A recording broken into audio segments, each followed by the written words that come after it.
ఆ పాపములను మనము నేర్చుకుని వాటిని మనము గ్రహించుకుని ఆ పాపములు మన జీవితాల్లో మనం చేయకుండా జీవించి దేవునికి ప్రియులైన పిల్లల వలె, దేవునికి ఇష్టలైనటువంటి క్రైస్తవుల వలె, భక్తుల వలె మనం ఉండి దేవుని ఆశీర్వాదాలకు, దేవుని దీవెనలకు మనం పాత్రలము అవ్వాలి. దేవుని వాక్యంలో ప్రకటన గ్రంథము 2వ అధ్యాయం 14 నుంచి 16 వచనాలు చదువుదాం. ప్రకటన గ్రంథం 2వ అధ్యాయం 14 నుంచి 16.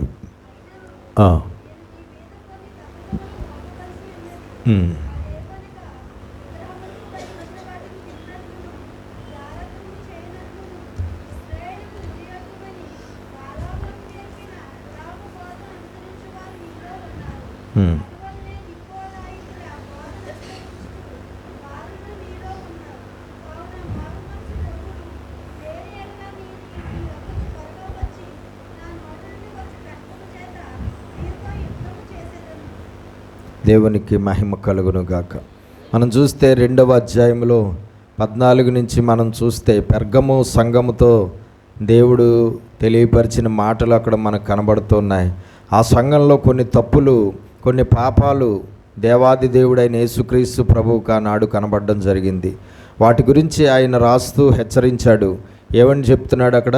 అయినను నేను నీ మీద కొన్ని తప్పిదములు మోపవలసి ఉన్నది. అవేవనగా విగ్రహములకు బలి ఇచ్చిన వాటిని తినునట్లును, జారత్వము చేయునట్లును, ఇశ్రాయేలీలకు ఉరియొడ్డుమని బాలాకునకు నేర్పిన బిలాము బోధను అనుసరించువారు నీలో ఉన్నారు. అటువలే నికోలాయితుల బోధను అనుసరించువారును నీలో ఉన్నారు. ఆ సంఘంలో కొన్ని బోధలు ఆ కాలంలో ప్రారంభమయ్యాయి. ఆ మొదటి శతాబ్ద కాలంలోనే, సంఘ ప్రారంభ కాలంలోనే కొన్ని అబద్ధ బోధలు, కొన్ని దేవుని చిత్తానికి విరోధమైన బోధలు, దేవుని ప్రణాళికకు, దేవుని వాక్యానికి విరోధమైన బోధలు ఆ కాలంలోనే ప్రారంభమవడం, ఆ కాలంలోనే అవి చాలా ఎక్కువగా ప్రచారంలోకి రావడం, ఆ కాలంలోనే ఆ బోధలను సంఘం స్వీకరించడం, ఆ కాలంలోనే ఆ బోధలను సంఘం అనుసరించి నడుచుకోవడం కూడా జరిగింది. ఆ విధంగా ఆ బోధలను అనుసరించి నడుచుకుంటున్నటువంటి ఆ యొక్క సంఘాన్ని హెచ్చరిస్తున్నాడు. ఇదిగో మీరు కొన్ని తప్పుడు బోధలను అనుసరించి నడుస్తున్నారు. నికోలాయితుల బోధలను మీరు అనుసరించి నడుస్తున్నారు. అలాగే బిలాము బోధలను మీరు అనుసరించి నడుస్తున్నారు. ఆ బోధల యొక్క సారాంశం ఏంటి? విగ్రహాలకు బలి ఇచ్చిన వాటిని, అర్పించిన వాటిని భుజించవచ్చు అన్నది ఆ బోధల్లో ఉన్న విషయము. విగ్రహాలకు బలి ఇచ్చిన వాటిని భుజించవచ్చు, అది పాపము కాదు, తప్పు కాదు అని వాళ్ళు బోధిస్తూ ఉంటే ఆ బోధన ఎవరు స్వీకరించి దాన్ని అనుసరిస్తున్నారట? ఈ పెర్గము సంఘం వారు అనుసరించి దాన్ని అనుసరిస్తున్నారు. కానీ దేవుని వాక్యంలో ఏముంది? విగ్రహాలకు బలిగా అర్పించిన వాటిని భుజించకూడదు, భుజిస్తే మీరు అపవిత్రులు అయిపోతారు, అది పాపం అవుతుంది అని దేవుని వాక్యంలో స్పష్టంగా రాయబడి ఉంది. కానీ ఆ యొక్క సంఘంలో బోధ ఏంటి? విగ్రహాలకు బలిగా అర్పించిన వాటిని భుజించవచ్చు, అది పాపం కాదు. అలాగే జారత్వం చేయకూడదన్న ఆజ్ఞ చాలా ఖచ్చితమైన ఆజ్ఞగా ఉంది సంఘానికి. అయితే ఆ బోధలో ఏముంది? జారత్వము చేయవచ్చు. సంఘము జారత్వము చేయవచ్చు. సంఘం జారత్వం చేసినా తప్పు లేదు, సంఘం జారత్వం చేసినా పాపము కాదు. జారత్వపు క్రియలు ఉన్నా సరే ఏ విధమైన పాపము లేదు అని బోధించే బోధ అప్పుడు రన్నింగ్లో ఉంది. ఆ బోధను ఎవరు అనుసరిస్తున్నారట? ఈ సంఘం అనుసరిస్తున్నారు. సంఘం అనుసరించి ఏం చేస్తున్నారు? ఆ పాపం చేస్తున్నారు. ఏంటి? విగ్రహాలకు బలిగా అర్పించిన వాటిని తినేయడం చేస్తున్నారు. అలాగే జారత్వం కూడా చేయకూడదు అని ఆజ్ఞ ఉన్నా చేయొచ్చు అన్న బోధన వారు అంగీకరించి జారత్వం చేస్తూ ఉన్నారు. కాబట్టి ఈ విధమైన బోధనలు అనుసరిస్తున్నటువంటి వారు మీలో ఉన్నారు. ఇది మీలో నేను చూసిన ఒక తప్పు, ఇది మీలో నేను గుర్తించిన ఒక పాపము. ఏ మాత్రము అలాంటి బోధనలు మీరు వినవద్దు, ఏ మాత్రము అలాంటి బోధనలు మీరు అనుసరించవద్దు, ఏ మాత్రం అలాంటి బోధనలు అనుసరించి జీవించడానికి వీల్లేదు. నికోలాయితుల బోధను అనుసరించి వారు కూడా మీలో ఉన్నారు. ఆ కాలంలో నికోలాయితులు అనే ఒక జనాంగం ఉన్నారు. ఆ నికోలాయితులు అనే జనాంగము బోధ బోధించేవారు. ఏం బోధ? అది కూడా సేమ్ ఇలాంటి బోధే. ఏంటి? జారత్వము చేయవచ్చు, విగ్రహాలకు అర్పించిన వాటిని భుజించవచ్చు, అవినీతి కార్యాలు మనము చెయ్యొచ్చు, నీతికి విరుద్ధమైన అవినీతి కార్యాలు కూడా మనము చెయ్యొచ్చు, మనము ఇలాంటి పనులు చేసినా తప్పు కాదు, మనం ఇలాంటి పనులు చేసినా పాపము కాదు, మనకేమీ అవ్వదు అని ఈ నికోలాయితులు అనే జనాంగం కూడా బోధించడం అనేది ఆ కాలంలో జరుగుతుంది. కాబట్టి ఇలాంటి బోధలను వారు వినడమే తప్పు. అంటే ఇలాంటి బోధలను వారు వినడం, ఇలాంటి బోధలను వారు అంగీకరించడం, ఇలాంటి బోధలను వారు అనుసరించడం, ఇలాంటి బోధల ప్రకారంగా వారు జీవించడం అనేది ఆ కాలంలో దేవుడు గుర్తించాడు. అయితే ఆ సంఘాన్ని హెచ్చరిస్తున్నాడు, ఇదిగో అలాంటి బోధలను మీరు విసర్జించకపోతే, అలాంటి బోధకులను మీరు విసర్జించకపోతే, ఆ బోధలను అనుసరించి మీరు జీవిస్తే నేనేం చేస్తానని రాయబడింది అక్కడ, చదవండి. మారు మనస్సు పొందండి ఈ విషయంలో, వచ్చి నా నోట నుండి వచ్చు ఖడ్గముతో యుద్ధము చేసేదను. దేవుడు యుద్ధం చేస్తే ఏమవుతారు సంఘం? దేవుడు ఎవరితో యుద్ధం చేస్తానంటున్నాడు? సంఘంతో యుద్ధం చేస్తానంటున్నాడు. దేవుడు సంఘంతో యుద్ధం చేస్తే ఏమవుతారు? ఏమవుతారు? సంఘం మిగలరు. దేవుడు సంఘంతో యుద్ధం చేస్తే సంఘంలో ఎవడు కూడా మిగలడు. దేవుడు సంఘంతో యుద్ధం చేస్తే ఆ సంఘం జీవించడం అనేది కుదరదు. దేవుడు సంఘంతో యుద్ధం చేస్తే ఆ సంఘం పరలోకం చేరడం అనేది జరగదు. దేవుడు సంఘంతో యుద్ధం చేస్తే ఆ సంఘం నిత్య జీవాన్ని దక్కించుకోవడం అనేది ఎట్టి పరిస్థితుల్లోనూ కుదరదు. కాబట్టి అలాంటి బోధలు మీలో ఉన్నాయి, బిలాము బోధలు మీలో ఉన్నాయి. ఎట్టి పరిస్థితుల్లోనూ అలాంటి అబద్ధ బోధలను, అలాంటి తప్పుడు బోధలను మీరు అనుసరించడానికి వీల్లేదు, మీరు అంగీకరించడానికి వీల్లేదు. సత్యబోధ ప్రారంభమై కొంతకాలమే అయింది కదండి. అది ఎప్పుడు రాయబడింది? మొదటి శతాబ్ద కాలంలో రాయబడింది ప్రకటన గ్రంథం. అప్పటికి సంఘం ప్రారంభమై కొన్ని సంవత్సరాలు అయింది. కొన్ని సంవత్సరాల కాలంలోనే అబద్ధ బోధలు వచ్చేసాయి, అబద్ధ బోధకులు వచ్చేసారు. ఆ అబద్ధ బోధల ప్రభావం అప్పుడే సంఘాల్లో పనిచేస్తుంది. అబద్ధ బోధల ప్రభావం సంఘాల్లో పనిచేసి అప్పుడే సంఘాలు అబద్ధ బోధలను అనుసరించి పాపాలు చేసేస్తున్నారు. సంఘం ప్రారంభమైన కాలంలోనే అప్పుడే సంఘం త్రోవ తొలగిపోవడం అనేది కనబడుతూ ఉంది. సంఘం కట్టబడిన కాలంలోనే సంఘ యుగంలోనే, ప్రారంభ యుగంలోనే సంఘం త్రోవ తొలగిపోవడం అనేది ప్రారంభం. అప్పటి నుంచి సంఘాన్ని త్రోవ తప్పించే బోధలు అప్పటి నుంచి ఇప్పటి వరకు కూడా ఏమున్నాయి? పనిచేస్తూనే ఉన్నాయి. సంఘాన్ని త్రోవ తప్పించే బోధలు, సంఘాన్ని దారి మళ్లించే బోధలు, సంఘాన్ని భయంకరంగా దేవుని వాక్యంలో నుండి పూర్తిగా పక్కకి లాగివేసి భయంకరంగా సంఘం శాపగ్రస్తులైపోయేలాగా, సంఘం నరకానికి పోయేలాగా బోధిస్తున్న బోధలు ఈరోజు కూడా ఎన్నో ఉన్నాయి. అలాంటి బోధకులు, అలాంటి సిద్ధాంతాలు, అలాంటి శాఖలు, అలాంటి చర్చిలు ఇప్పటికీ కూడా ఎన్నో ఉన్నాయి. ఆ కాలం కన్నా ఈ కాలం ఇంకా అవి చాలా ఎక్కువగా ఉన్నాయి. కాబట్టి ఎట్టి పరిస్థితుల్లోనూ అలాంటి బోధలను మీరు అనుసరించవద్దు. దేవుని వాక్యంలో ఏదైతే ఉన్నదో దానినే ఉన్నది ఉన్నట్టుగా నేర్చుకోవాలి.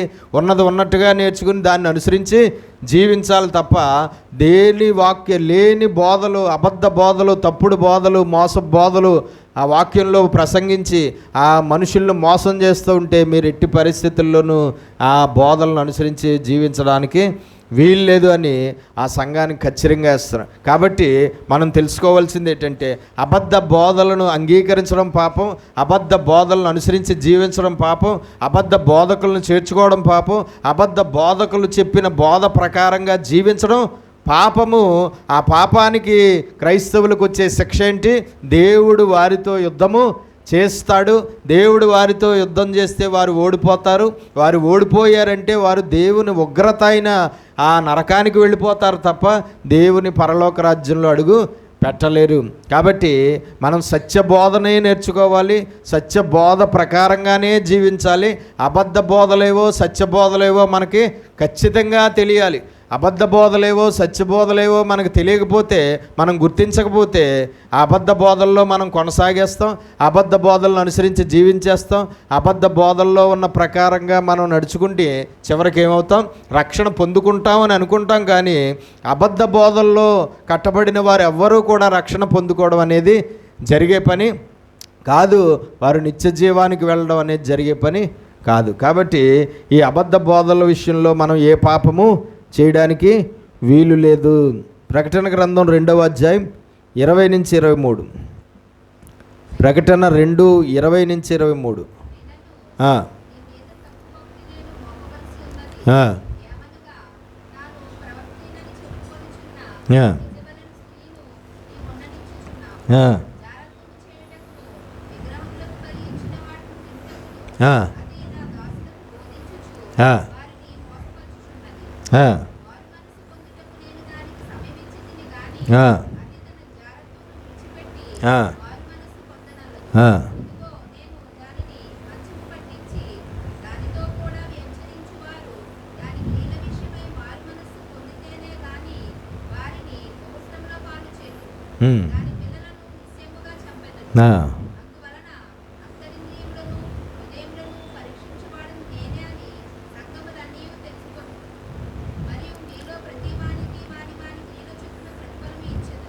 తుయతైరా సంఘానికి పత్రిక రాస్తున్నప్పుడు ఏమంటున్నాడు ఆయన?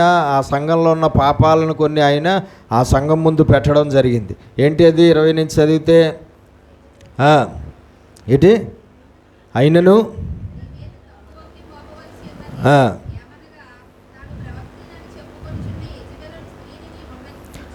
ఆ సంఘము చేసిన పాపం ఏంటి? సంఘము చేసిన పాపం ఏంటి? ఒక ప్రవక్తిని, ఒక ఆడ మనిషి ఆ కాలంలో ఆ సంఘంలో ఉన్నది. ఒక ఆడ మనిషి ఆ కాలంలో సంఘంలో ఉన్నదట. ఆమె ప్రవక్తని, నేను ఒక ప్రవక్తను అని చెప్పుకొంచుందంట. కానీ ఆమెను దేవుడు వాక్యంలో ఎవరితో పోల్చాడు? పాత నిబంధనలో అత్యంత ప్రమాదకరమైన, అత్యంత దుర్మార్గురాలైన పాపిగా ఎంచబడినటువంటి యెజబేలుతో పోల్చాడు. ఎవరితో పోల్చాడు? యెజబేలుతో పోల్చాడు. యెజబేలు లాంటి స్త్రీ మీ సంఘంలో ఉన్నది. యెజబేలు లాంటి స్త్రీ, ఆమె ఒక ప్రవక్తని అని చెప్పుకొనిచున్నది. ఆ ప్రవక్తని అని చెప్పుకుంటున్నటువంటి ఆ స్త్రీని వారు చేర్చుకున్నారట. ఆ సంఘం చేసిన పాపము అదే. అటువంటి యెజబేలును చేర్చుకోవడం ఆ సంఘం చేసిన పాపం. ఆ ప్రవక్తని అని చెప్పుకుంటున్నటువంటి ఆ యెజబేలు బోధలు ఆ సంఘం వినడం ఆ యొక్క సంఘం చేసిన పాపం. ఆ ప్రవక్తిని అని చెప్పుకుంటున్నటువంటి ఆ మనిషి చెప్పిన ప్రవచనాలను ఆ సంఘం వినడం, ఆ సంఘం అంగీకరించడం, ఆ సంఘం ఆ ప్రవచనాలను అనుసరించి జీవించడం ఆ సంఘం చేసిన పాపముగా ఎంచబడింది దేవుని దృష్టికి. మళ్ళా చదవండి ఒకసారి. అయినను నీ మీద తప్పు ఒకటి,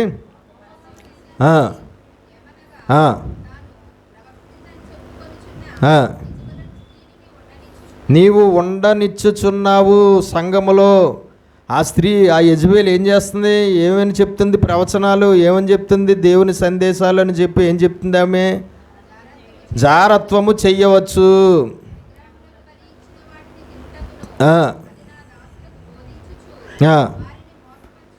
ఆ యెజబేలు ఏం చేస్తుందంట?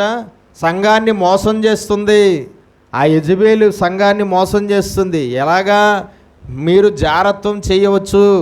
ఆల్రెడీ ఈ బోధలు నికోలాయితులు బోధిస్తున్నారు. ఆల్రెడీ ఈ బోధలు చాలామంది అప్పటికే బోధిస్తున్నారు. ఆ బోధల్నే ఆమోదిస్తుంది ఈ ప్రవక్తి కూడా. ఆ బోధల్నే ఈ యొక్క సంఘంలో ఉన్న స్త్రీ యెజబేలు అని దేవుడు చెప్పిన యెజబేలు లాంటి స్త్రీ ఏం చేస్తుంది? ఆ బోధల్నే ఆమె ఆమోదించడం, ఆ బోధల్ని ఆమె ఆమోదించడమే కాదు, సంఘంలో ఉన్న వారందరూ కూడా ఆ బోధ అంగీకరించాలి. సంఘంలో ఉన్న వారందరూ కూడా ఆ బోధ నిజమే అని తెలుసుకోవాలి. సంఘంలో ఉన్న వారందరూ కూడా ఆ బోధ ప్రకారంగా జీవించాలి అన్నట్లుగా ఆమె సంఘాన్ని మోసం చేస్తున్నది. ఆమె సంఘాన్ని ఏం చేస్తుందట? మోసము చేయుచున్నది. జారత్వము చేయవచ్చు అని ఆమె కూడా చెబుతుంది. అలాగే విగ్రహాలకు బలిగా అర్పించిన వాటిని తినవచ్చు అని ఆమె ఏం చేస్తుందట? బోధించుచున్నది. మారు మనసు, ఆ యెజబేలుకు మారు మనసు పొందడానికి, ఆ బోధలు విడిచిపెట్టడానికి, సంఘాన్ని మోసం చేస్తున్న విధానాన్ని ఆమె విడిచిపెట్టి మారు మనసు పొందడానికి ఆమెకు దేవుడు సమయాన్ని ఇచ్చాడట కొంతకాలం.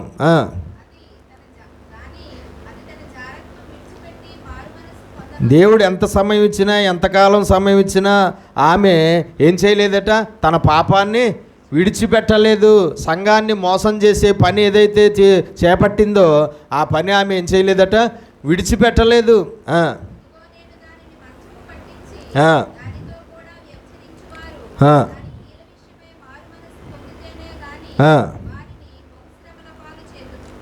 నేను మంచం పట్టించబోతున్నాను ఆమెను, ఆ విధంగా సంఘాన్ని మోసం చేస్తుంది కాబట్టి అని చెప్తున్నాడు. అంతేకాదు ఆమెతో వ్యభిచరించు వారిని, అంటే ఆమె బోధ ప్రకారంగా ఎవరైతే చేస్తున్నారో, ఆమె బోధ ఎవరు వింటున్నారో, ఆమె బోధ ప్రకారంగా ఎవరైతే నడుచుకుంటున్నారో, ఆ పాపాలు ఎవరైతే ఆమె మాట విని చేస్తున్నారో వారిని కూడా నేను ఏం చేయబోతున్నాను, శిక్షించబోతున్నాను, బహుశ్రమల పాలు చేయబోతున్నాను అని దేవుని వాక్యంలో ఆ సంఘానికి హెచ్చరిక రాయడం అనేది జరిగింది. దేవునికి స్తోత్రం కలుగును గాక. రెండు చేతులు పైకి స్తోత్రాలు చెల్లిద్దాం. హల్లెలూయా, హల్లెలూయా. కాబట్టి ఆ సంఘం చేసిన పాపం ఏంటి? సంఘాన్ని మోసం చేస్తున్నటువంటి మనిషిని సంఘంలో ఉంచుకోవడమే, చేర్చుకోవడమే ఆ సంఘం చేసిన పాపం. సంఘాన్ని త్రోవ తప్పిస్తున్న మనిషిని సంఘంలో ఉంచుకుని, సంఘంలో చేర్చుకుని, ఆ మనిషిని ప్రకారంగా ఆ యెజబేలు, ఆ ప్రవక్తని అని చెప్పుకుంటున్నటువంటి ఆమె మాటను అనుసరించి జీవించడమే ఏం చేసిన పాపం? సంఘం చేసిన పాపము. ఇదిగో నేను ఆమెను మిమ్మల్ని కూడా శిక్షించబోతున్నాను. మారు మనసు పొందితే సరే, మారు మనసు పొందకపోతే నేను ఆమెను మిమ్మల్ని కూడా బహుశ్రమల పాలు చేస్తాను, నేను భయంకరంగా మిమ్మల్ని మంచం పట్టించి శిక్షిస్తాను అని దేవుడు ఏం చేస్తున్నాడు? హెచ్చరిస్తున్నాడు. యేసుక్రీస్తు ప్రభు ఆ సంఘాన్ని చూసినప్పుడు. దేవునికి మహిమ కలుగునుగాక. హల్లెలూయా, హల్లెలూయా.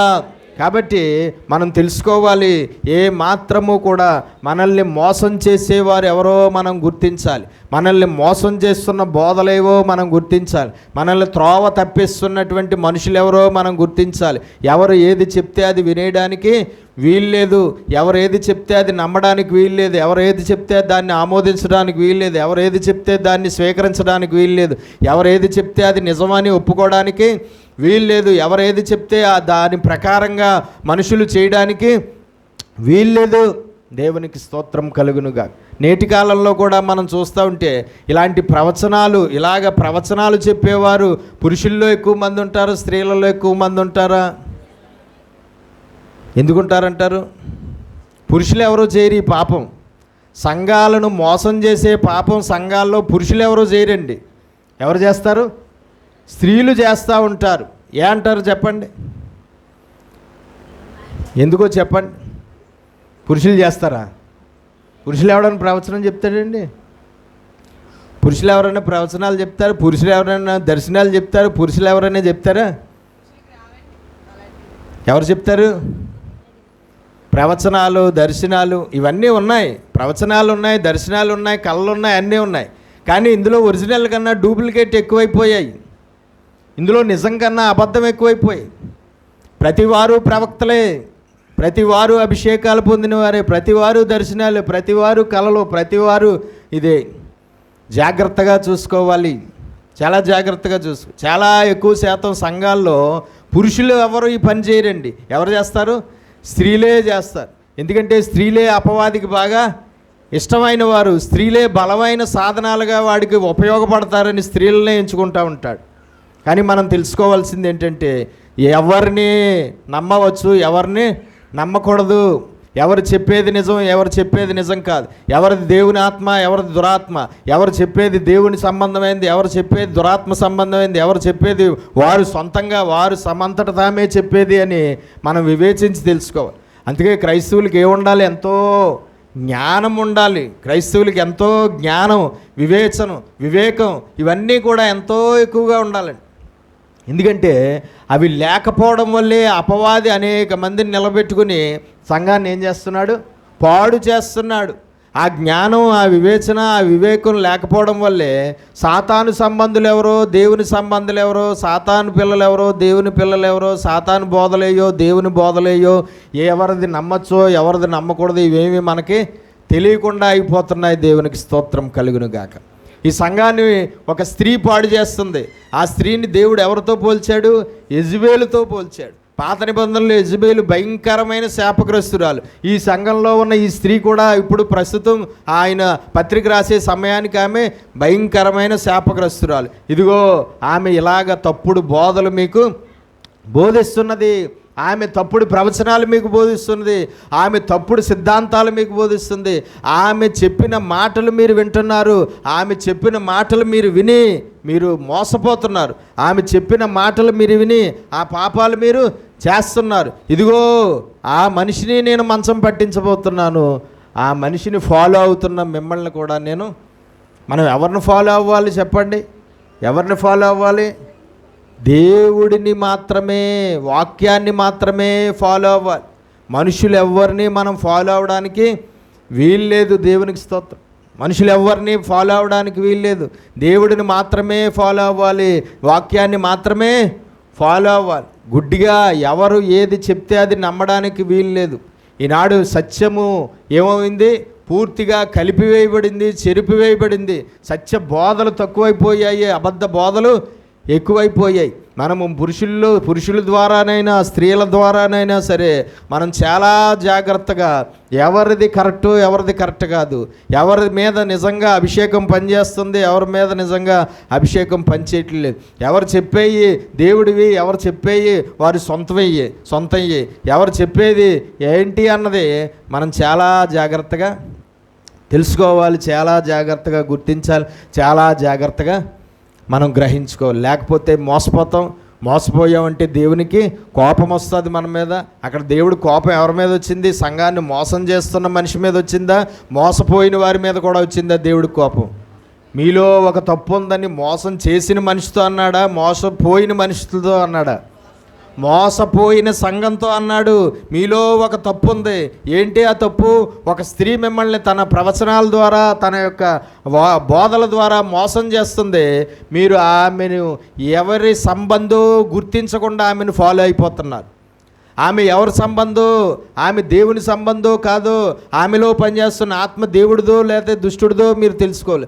ఆమె నోట్లోంచి వస్తున్న బోధ దేవుడిదో లేదంటే దుష్టుడిదో మీరు గ్రహించుకోవట్లేదు. ఆమె నోట్లోంచి వస్తున్న ప్రవచనాలు దేవుడివో లేదంటే దుష్టుడివో లేదంటే ఆ మనిషి సొంతవయ్యో మీరు తెలుసుకోలేకుండా ఆ మనిషిని మీరు గుడ్డిగా ఫాలో అయిపోయి మీరు పాపాలు చేస్తున్నారు.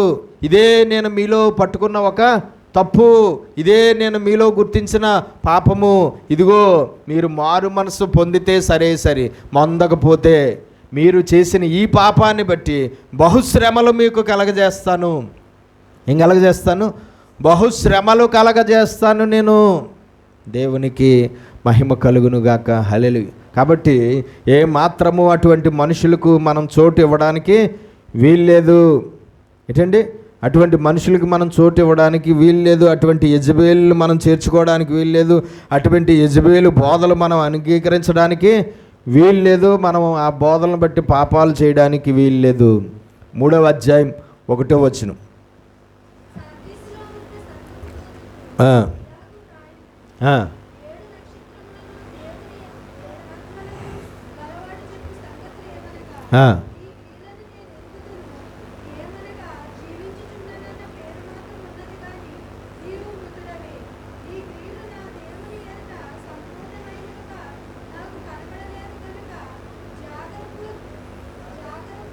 జాగరూకుడివై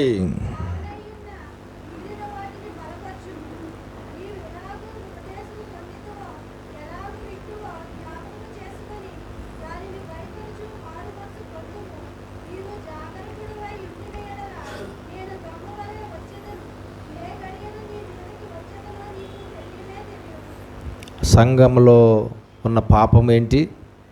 ఈ సంఘంలో ఉన్న పాపం ఏంటి? ఈ సంఘంలో దేవుడికి నచ్చన తప్పు ఏమిటి? ఈ సంఘంలో దేవుడికి ఇష్టం లేనిది ఏంటి? ఏంటండి? ఇది జాగరూకులుగా ఉన్నారు. ఏంటి జాగరూకులుగా ఉండడం? జీవించుచున్నావన్న పేరు నీకుంది కానీ నీవు మృతుడవే. అంటే ఏంటి? ఆత్మీయంగా చచ్చిపోయిన వారిగా ఉన్నారు. ఆత్మీయంగా చచ్చిన స్థితిలో ఉన్నారు, కానీ సంఘంగా ఉన్నారు. క్రైస్తవులు అంటున్నారు, దేవుని పిల్లలు అంటున్నారు, మాకు వాక్యం తెలుసు అంటున్నారు, మా మీద అభిషేకాలు ఉన్నాయంటున్నారు, మాకు వరాలు ఉన్నాయంటున్నారు, మాకు చాలా రకాలైన జ్ఞానము ఉందంటున్నారు, ఎన్నో చేస్తున్నారు, కానీ ఆత్మీయంగా చచ్చిన స్థితిలో ఉన్నారు. ఆత్మీయంగా చచ్చిపోయిన స్థితి ఒక పాపము. అన్ని పాపాల కన్నా అతి ఘోరమైన పాపం ఏదంటే క్రైస్తవుల్లో ఆత్మీయంగా చచ్చిపోయిన స్థితి. ఆత్మీయంగా చచ్చిపోయిన స్థితి ఒక భయంకరమైన పాపము. క్రైస్తవులుగానే ఉంటారు, చర్చిలకు వెళ్తారు, పాటలు పాడతారు, ప్రార్థనలు చేస్తారు, కానుకలు ఇస్తారు, దశంభాగాలు ఇస్తారు, పరిచర్యలు చేస్తారు, అన్ని రకాలైనవి చేస్తూ ఉంటారు. కానీ ఎంతోమంది ఆత్మీయ స్థితిలో చచ్చిపోయిన స్థితి, ఎంతోమంది ఆత్మీయ స్థితిలో చచ్చిపోయిన స్థితి. క్రైస్తవులే కానీ నామకార్థమైన క్రైస్తవులే కానీ వేషధారణ క్రైస్తవులే కానీ ఏ మాత్రము కూడా దేవుని పోలిక, దేవుని స్వరూపము లేని క్రైస్తవ్యం అనేది కనబడతా ఉంటారు. ఆత్మీయంగా బలవంతులుగా ఉండలేరు, ఆత్మీయంగా సజీవులుగా ఉండలేరు. ఆత్మీయ జీవితంలో ఏ మాత్రము కూడా వాక్య ప్రకారంగా అయిన బ్రతుకులతో బలంగా ఆత్మీయంగా జీవిస్తున్నవారు కాదు. ఆత్మీయంగా చచ్చిన స్థితి అంటే దేవుడు బిడ్డలే కానీ దేవుడికి వాల్యూ లేదు, దేవుడికి విలువ ఇవ్వరు, లేదంటే దేవుడికి ప్రాధాన్యత ఇవ్వరు, లేదంటే దేవుడికి లోబడరు, దేవుడికి భయపడరు, దేవుడు చెప్పిన ప్రకారంగా నడుచుకోరు అన్నమాట. దేవుని పిల్లలే అంటారు, దేవుని భక్తులే అంటారు, కానీ ఏ మాత్రం దేవునికి ఇష్టమైన భక్తులుగా వాళ్ళు ఉండలేరు. ఆత్మ సంబంధమైన విషయాల మీద వాళ్ళు మనస్సు ఉంచరు. ఆత్మ సంబంధమైన మనస్సు ఉండదు, ఆత్మ సంబంధమైన బ్రతుకు ఉండదు, ఆత్మ సంబంధమైనటువంటి ఉద్యోగం ఉండదు, ఆత్మ సంబంధమైన వెలుగు ఉండదు, ఆత్మ సంబంధమైనటువంటి శక్తి భక్తి ఉండదన్నమాట. వాళ్ళు పైకి దేవుని భక్తులే, పైకి క్రైస్తవులే, పైకి సంఘమే, పైకి దేవుని పిల్లలే, కానీ ఆత్మీయంగా ఏంటి చచ్చిపోయిన స్థితి. ఆత్మీయంగా చచ్చిపోయిన స్థితి. దేవుడు ఆ సంఘాన్ని చూసినప్పుడు ఏమని రాస్తున్నాడు? ఇదిగో జీవించుచున్నావన్న పేరు మాత్రము నీకున్నది, కానీ నీవు మృతుడవే. నా దృష్టికి నీవు మృతుడవే. మృతులంటే ఏంటి? శారీరకంగా మృతులైపోయినట్లు కాదు, ఏంటి ఆత్మీయంగా మృతులైపోయినటువంటి వారు. క్రైస్తవుల్లో ఆత్మీయంగా సజీవులైనటువంటి వారు కన్నా క్రైస్తవుల్లో ఆత్మీయంగా మృతులైపోయిన వారే చాలా ఎక్కువ మంది ఉంటారండి. ఆత్మీయంగా చచ్చిన స్థితిలో ఉన్నవారే క్రైస్తవుల్లో చాలా ఎక్కువ శాతం ఉంటారు. ఆత్మీయంగా జీవించి ఉన్న స్థితిలో ఉన్నవారు చాలా తక్కువ మంది ఉంటారు క్రైస్తవుల్లో. అది చాలా పెద్ద పాపము అన్నమాట. అది దేవుడు ఏ మాత్రము కూడా క్షమించని భయంకరమైనటువంటి పాపము. దేవునికి స్తోత్రం కలుగు.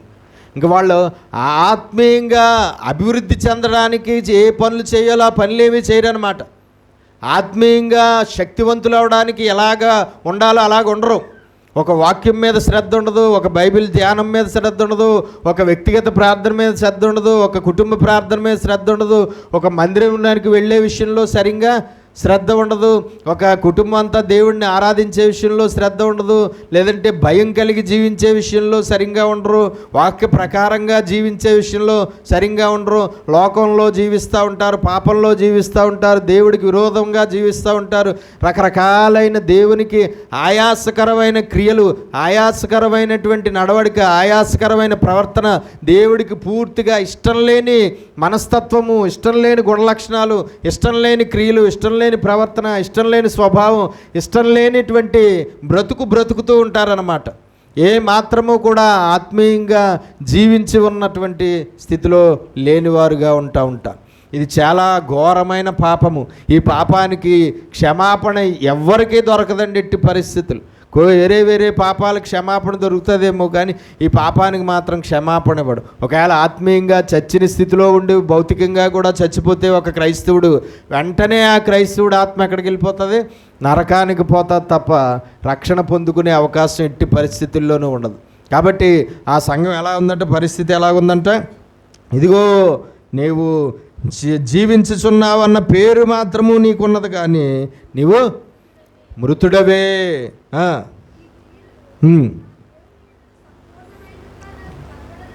నీ క్రియలు సంపూర్ణముగా లేవు. నీ క్రియలు దేవుడు చెప్పిన ప్రకారంగా, దేవుడు వాక్యంలో ఉన్న ప్రకారంగా సంపూర్ణంగా నీ క్రియలు లేవు.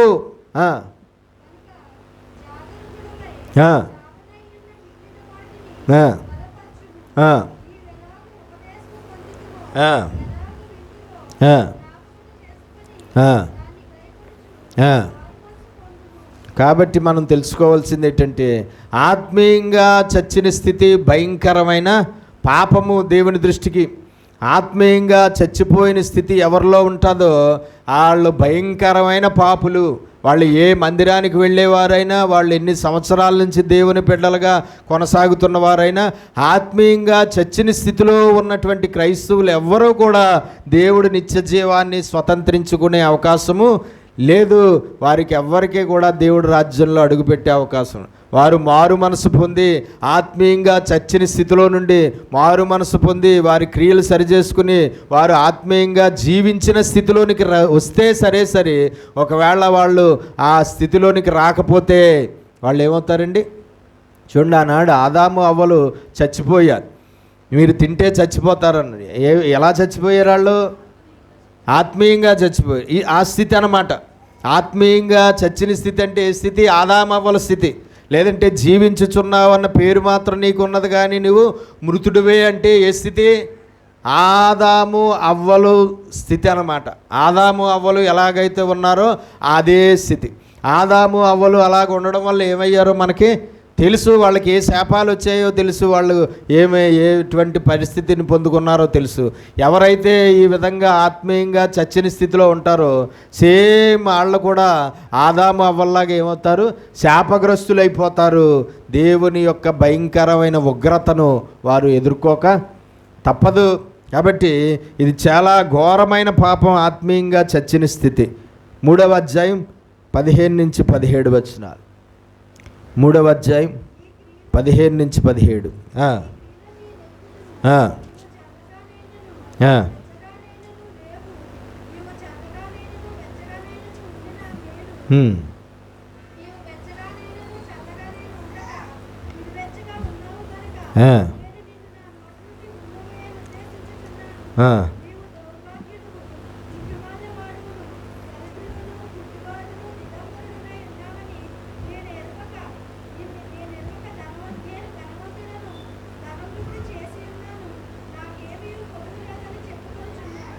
చూడండి, ఈ సంఘంలో దేవుడు చూసిన పాపము, దేవుడు గుర్తించిన పాపం ఏంటి?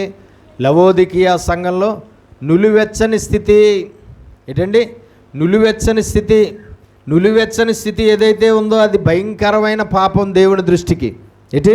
నులివెచ్చని స్థితి. ఆత్మీయంగా నులివెచ్చని స్థితి. వెచ్చగానూ లేరు, అలాగని పూర్తిగా చల్లగానూ లేరు. ఎలాగున్నారు? నులివెచ్చని స్థితి.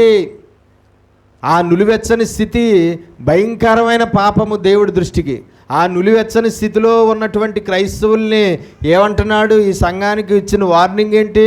నువ్వు అలాగే నులివెచ్చని స్థితిలో ఉంటే నేను ఏం చేస్తానన్నాడు తర్వాత? నా నోట నుండి నిన్ను ఉమ్మివేయనుద్దేశించి ఉన్నాను. నా నోట్లోంచి ఉమ్మేసేస్తా. అంటే ఎట్టి పరిస్థితుల్లోనూ నిలువెచ్చని స్థితిలో ఉన్న క్రైస్తవులు రక్షించబడే అవకాశము లేదు. ఈనాడు మనం చూస్తూ ఉంటే ఆనాడు మొదటి శతాబ్ద కాలంలో లవోదికీయ సంఘంలో కనబడిన నిలువెచ్చని స్థితే ఈనాడు సార్వత్రిక సంఘంలో కూడా కనబడుతుంది. చాలా ఎక్కువగా ఈనాటి సార్వత్రిక సంఘాన్ని 7 సంఘాల్లో ఏ సంఘంతో పోల్చారు? ఇదే లవోదికీయ సంఘంతోనే పోల్చారు. అంటే ఏంటి? ఈనాడు సార్వత్రిక సంఘం కూడా ఎలాగుంది? ఈ లవోదికీయ సంఘంలోని వెచ్చగానూ లేరు, అలాగని పూర్తిగాను చల్లగానూ లేరు. ఎలాగా? నులివెచ్చని స్థితి. కాబట్టి ఈ నులివెచ్చని స్థితి భయంకరమైన పాపం. ఈ నులివెచ్చని స్థితి భయంకరమైనటువంటి పాపము. ఆ నులివెచ్చని స్థితిలో ఉన్న క్రైస్తవులకి రక్షణ పొందే అవకాశం ఇవ్వడు. నులివెచ్చని స్థితిలో ఉన్న క్రైస్తవులు పరలోకం చేరుకునే అవకాశం లేదు. నులివెచ్చని స్థితిలో ఉన్నటువంటి క్రైస్తవులకి దేవుడితో కలిసి జీవించే అవకాశం దేవుడు ఇవ్వడు. నా నోట నుండి నిన్ను ఉమ్ము వేసేస్తాను అంటే నేను పూర్తిగా నిన్ను విడిచిపెట్టేస్తాను, నేను పూర్తిగా నువ్వు రక్షణ పొందకుండా నశించిపోయేలాగా నేను చేసేస్తాను అంటున్నాడు వార్నింగ్ ఆ సంఘానికి.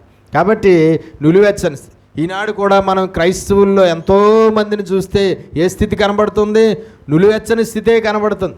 పూర్తిగా క్రైస్తవులు కాదు, చాలా ఘోరమైన పాపులు అనడానికి లేదు, అలాగని పూర్తిగా ఏ పాపము లేని మంచి క్రైస్తవులు అని అనడానికి లేదు కదా. ఏది? కొన్ని పనులేమో వెచ్చని స్థితిలో ఉన్న పనులు, కొన్ని పనులేమో చల్లని స్థితిలో ఉన్న పనులు. కొన్ని క్రియలు వెచ్చని క్రియలు, కొన్ని క్రియలు చల్లని క్రియలు. ఆ వెచ్చని చల్లంది కలిపితే ఏమవుతుంది? వేడి నీళ్ళు చల్లనీళ్ళు కలిపితే ఏమవుతుంది? గోరువెచ్చని నీళ్ళు అవుతుంది. గోరువెచ్చని నీళ్లు నువ్వు నేను తాగడానికి పనిచేస్తాయి, కానీ గోరువెచ్చని స్థితిలో ఉన్న నిన్ను నన్ను ఆయన మాత్రం తాగడు, ఆయన మాత్రం అంగీకరించడు.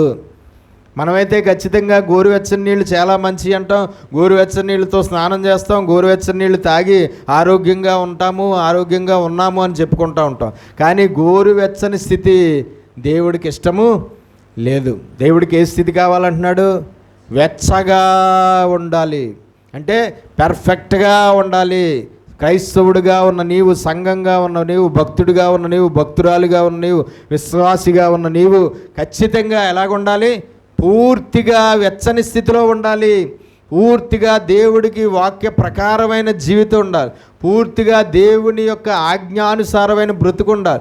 పూర్తిగా పరిశుద్ధుడిగా ఉండాలి. పూర్తిగా దేవుని యొక్క వాక్య ప్రకారంగానే ఉండాలి తప్ప అప్పుడప్పుడు లోకంలోకి వెళ్ళిపోవడం, అప్పుడప్పుడు పాపంలోకి వెళ్ళిపోవడం, అప్పుడప్పుడు శరీర సంబంధిగా మారిపోవడం, అప్పుడప్పుడు స్వభావం మారిపోవడం, అప్పుడప్పుడు కొన్ని తప్పులు చేయడం, కొన్ని పాపాలు చేయడం, లేదంటే కొన్ని అపరాధాలు చేయడం, అప్పుడప్పుడు మనం ఇలాగ ఉండడానికి వీల్లేదు. మన క్రియలు, మన స్వభావం, మన ప్రవర్తన, మన నడవడిక, మన భక్తి అన్నీ కూడా సంపూర్ణంగా దేవుని వాక్య ప్రకారంగా ఏ రోజుకి ఆ రోజు ఉండాలి తప్ప అందులో గడుగు ఇందులో గడుగు ఉన్నట్టుగా ఉంటే దేవుడు నోట నుండి ఉమ్మి వేసేస్తాడు. ఇప్పుడు క్రైస్తవుల పరిస్థితి లోకంలో ఒక అడుగు, దేవుళ్ళలో ఒక అడుగు ఉంది. ఏంటండి? క్రైస్తవ్యంలో ఒక అడుగు ఉంది, లోకంలో ఒక అడుగు ఉంది. ఆ విధంగా అందులో గడుగు ఇందులో గడుగు ఉండడం వల్ల ఏమవుతారు? చివరికి ఎట్టి పరిస్థితుల్లోనూ దేవుడి రక్షణకు పాత్రులు అవ్వడం అనేది జరగదు. కాబట్టి నులివెచ్చని స్థితి ఏంటి? ఒక పాపము. నులివెచ్చని ఆత్మీయంగా నులివెచ్చని స్థితి ఏంటి? ఆత్మీయంగా సగం సగం భక్తి జీవితం ఏంటి? ఒక పాపము. ఆత్మీయంగా మనం నులివెచ్చని స్థితిలో ఉండి పాపం చేయడానికి వీల్లేదు. ఒకవేళ ఆ పాపం చేస్తే దేవుడు తన నోట నుండి మనల్ని ఉమ్ము వేసేస్తాడు. ఆ పాపం మనలో ఉంటే, నులివెచ్చని స్థితి అనబడిన పాపం మనలో ఉంటే ఏం చేస్తాడు? దేవుడు తన నోట నుండి ఉమ్మి వేసేస్తాడు. తన రక్షణ మనకి ఇవ్వడు. తన నిత్య జీవాన్ని మనం పొందుకోవడం ఎట్టి పరిస్థితుల్లోనూ జరిగే పని కాదు. కాబట్టి నులివెచ్చని స్థితి అనబడిన పాపం మన జీవితంలో పనిచేయడానికి వీల్లేదు. ఆ పాపం మనలో ఉండడానికి వీల్లేదు. స్తోత్రాలు చెల్లిద్దాం రెండు చేతులపైకి. హల్లెలూయా, హల్లెలూయా. దేవునికి మహిమ కలుగునుగాక. సరే రండి, పాపము వలన వచ్చు ప్రతిఫలములు నేర్చుకుందాం ఈ సమయం నుంచి. ఏంటి? పాపము వలన వచ్చు ప్రతిఫలం. ఇప్పటివరకు ఏం నేర్చుకున్నాం? ఏ పనులు పాపాలు నేర్చుకున్నాం. ఇప్పటి నుంచి ఆ పాపాలు చేస్తే ఏ ప్రతిఫలాలు వచ్చాయో బైబిల్లో కొంతమందికి ఆ ప్రతిఫలాలు చూద్దాము. ఆ ప్రతిఫలాలు వాళ్ళకి ఎలాగొచ్చాయో ఆ పాపాలు మనలో కూడా ఉంటే మనకు కూడా అయ్యే ప్రతిఫలాలు వస్తాయని మనం తెలుసుకుని మనము ఆ పాపాలు మనం జీవితంలో మనం చేయకుండా, ఆ ప్రతిఫలాలు మనం పొందకుండా మనము పరిశుద్ధులుగా జీవించి మనం పరలోకము చేరదాము. పాపముల వలన వచ్చే ప్రతిఫలాలు, లేదంటే పాపముల వల్ల వచ్చే శిక్షలు, పాపముల వల్ల వచ్చే కీడులు, పాపముల వల్ల వచ్చే నష్టాలు, ఇవన్నీ కూడా బైబిల్లో రాయబడినవి మనము నేర్చుకుందాం. పాత నిబంధన గ్రంథంలో మనం చూద్దాము, మనము నేర్చుకుందాము. ఆదికాండము 4వ అధ్యాయం 2 నుంచి చదవండి ఒకసారి. ఆదికాండము 4వ అధ్యాయం. మనకు తెలుసు, మొట్టమొదటిగా పాపము జరిగింది ఎవరి ద్వారా? ఆదాము అవ్వల ద్వారా. ఆదాము అవ్వలు చేసిన పాపానికి వచ్చిన ప్రతిఫలం ఏంటి? ఆత్మీయంగా చచ్చిపోయారు. ఆత్మీయంగా చచ్చిపోయారు అంతే. ఇంకేం వచ్చింది? ఏమొచ్చిందండి? చూడండి, అక్కడ వాళ్ళు శాపగ్రస్తులైపోయారు. ఆదాము అవ్వలు చేసిన పాపం వల్ల వాళ్ళు ఏమైపోయారు? వాళ్ళు చేసిన పాపం ఏంటి? ఆజ్ఞాతిక్రమము. వాళ్ళు చేసిన పాపం ఏంటి? ఆజ్ఞాతిక్రమము. ఆజ్ఞాతిక్రమమైన పాపం చేయడం వల్ల వచ్చిన ప్రతిఫలం ఏంటి? తీస్తే చదవండి ఒక్కసారి వాళ్ళని కూడా టచ్ చేద్దాం. ఎన్నిసార్లు టచ్ చేసినా వీళ్ళని ఖచ్చితంగా టచ్ చేస్తూనే ఉండాలి.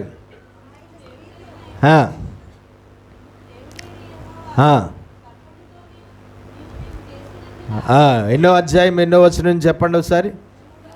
3వ అధ్యాయం ఆదికాండం తీయండి, బైబిల్లో ఉన్న వారందరూ. 3:14.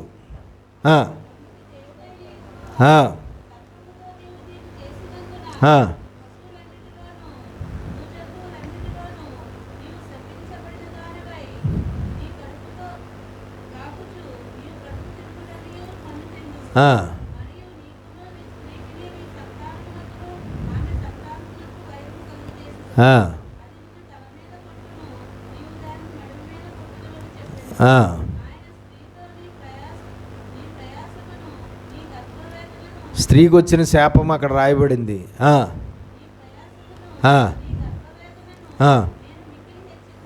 గర్భవేదన ఈరోజు చచ్చే అంత పని అవుతుందంటే ఆడవాళ్ళకి ఎందుకు? అది ఎక్కడి నుంచి వచ్చింది? హవ్వ ద్వారా వచ్చింది. లేదంటే ఆవిడ గారు ఆ పాపం చేయకపోతే ఈనాడు లేడీస్ డెలివరీలు ఎంత ఇదవ్వాల్సినటువంటి పనేమీ లేదు. చాలా హాయిగా, చాలా సులువుగా, చాలా ఆనందంగా, ఏ పెయిన్ లేకుండా, ఏ బాధ లేకుండా, ఏ భయము లేకుండా చాలా ఈజీగా వాడు బిడ్డల్ని కనేసేలాగా దేవుడు చేశాడు. కానీ అవ్వగారు చేసిన పాపం వల్ల స్త్రీలందరికీ కూడా గర్భవేదన, ప్రసవ వేదన అనేది ఆడవాళ్ళు అంటారు. ప్రసవ సమయంలో ఆడవాళ్ళు ప్రసవం అయిపోయిన తర్వాత లేదా ప్రసవ సమయంలో ఆడవాళ్ళని ఏమన్నా కదిపితే ఏమంటారు? చచ్చి బతికేనండి, దేవుడి దయ వల్ల. ఏమంటారు? చచ్చి బతికేనండి అంటారు. దేవునికి స్తోత్రం కలుగునుగా. వాళ్ళు చచ్చిపోతానేమో అన్నంత భయాన్ని వారు ఆ సమయంలో ఎదుర్కొంటారు. ఇంక నేను ఈ నొప్పితో చచ్చిపోతానేమో, ఈ బాధతో చచ్చిపోతానేమో. ఆ బాధ నిజానికి దేవుడు అనుమతి పెట్టలేదు అసలు ఆ స్త్రీలకి. డెలివరీలు, గర్భం రావడం, డెలివరీలు అవ్వడం ఇది దేవుడు పెట్టాడు. కానీ ఆ టయానికి అంత బాధ స్త్రీలు అనుభవించడం అనేది దేవుడు పెట్టలేదు. ఆ టయానికి చచ్చి బతికే అంత పొజిషన్ స్త్రీలకి ఎవరికి దేవుడు పెట్టలేదు. కానీ అవ్వ చేసిన పాపము ఆ పరిస్థితి తీసుకొచ్చింది. ఏమని రాయబడింది? చదవండి మళ్ళా. స్త్రీతో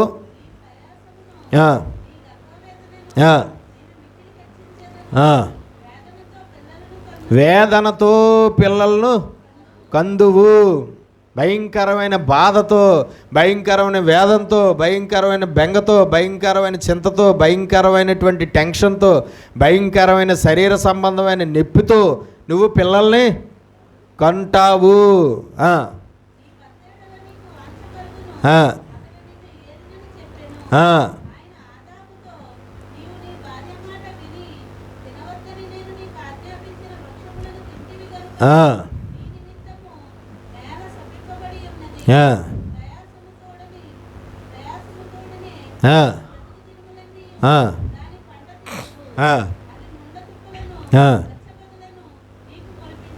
ముండ్ల పొదలు, గచ్చ పొదలు నీకు మొలిపిస్తుంది.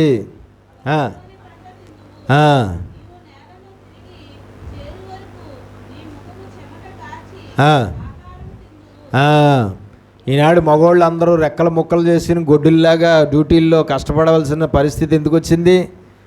ఆనాడు ఆయన భార్య మాట విని తినవద్దు అని చెప్పిన పండును భార్య మాట విని తినడం వల్ల పురుషులకి ఏ గతి పట్టిందండి?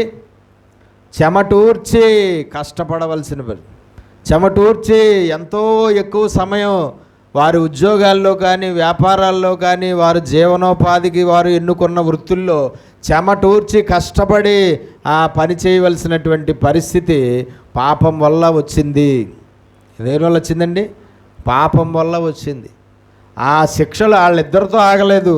ఆ శిక్షలు వాళ్ళిద్దరిలోంచి వచ్చిన జనాంగాలంతటికీ కూడా ఆ శిక్షలు కంటిన్యూ అయిపోయాయి కదండి. ఆ శిక్షలు వాళ్ళిద్దరిలో నుంచి వచ్చిన జనాంగం అంతటికీ కూడా ఆ శిక్షలు కంటిన్యూ అయిపోయి ఈరోజు వరకు ప్రతి స్త్రీ ప్రసవ వేదన అనుభవిస్తుంది. ఈరోజు వరకు ప్రతి పురుషుడు రక్తాన్ని చెమటగా మార్చి నేలను ఒలికించవలసి వస్తుంది. అవును కదా. కాబట్టి ఆ విధంగా వారిద్దరూ కూడా భయంకరమైన శాపానికి గురవున పరిస్థితి, ఆత్మీయంగా చచ్చిపోయిన స్థితి, దేవుడికి వేరైపోయిన స్థితి కనబడుతుంది. కాబట్టి పాపము అలాగ శాపాన్ని తెచ్చిపెడుతుంది.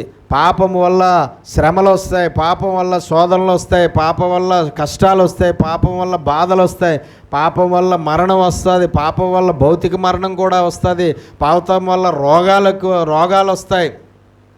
అన్నిటికన్నా పాపం వల్ల వచ్చేవి ఏంటో చెప్పండి? ప్రధానమైనవి రోగాలు. పాపం వల్ల వచ్చేవి ఏంటండి? రోగాలు అనేవి పాపం వల్ల వచ్చేవి బాగా ఎక్కువగా. పాపం వల్ల వచ్చేది మరణం, పాపం వల్ల వచ్చేది నరకానికి పోవడం. అది ఇంకా పాపము చచ్చిపోయేటప్పటికి ఎవరిలో పాపం ఉందో ఆ పాపం వల్ల వాడికి వచ్చేదేంటి? వాడు నరకానికి వెళ్ళిపోతాడు. అలాగే భూమి మీద ఉండగా పాపం వల్ల వచ్చేవి ఏంటండి? రోగాలు ఎక్కువ. రోగాలు, పాపం వల్ల ఎన్నో రోగాలు వస్తాయి, పాపం వల్లే ఎన్నో వ్యాధులు వస్తాయి, పాపం వల్లే ఎన్నో జబ్బులు, ఎన్నో తెగుళ్ళు, ఎన్నో బలహీనతలు, ఎన్నో అనారోగ్యాలు మనుషుల యొక్క పాపాల వల్లే వాళ్ళు భౌతికంగా వాళ్ళ శరీరంలో ఆ పాపాలను, ఆ యొక్క రోగాలను అనుభవించవలసి వస్తూ ఉంటుంది. కాబట్టి ఆనాడు ఆదాము అవ్వలు చేసిన పాపానికి వచ్చిన ప్రతిఫలం ఏంటో మనము చూసాము. అది ఆదాము అవ్వతో ఆగలేదు, కానీ మనందరికీ కూడా ఆ ప్రతిఫలం ఏమైంది? రన్నింగ్లోనే ఉన్నది. సరే, 4వ అధ్యాయం ఆదికాండం 4వ అధ్యాయం 2 నుంచి చదవండి.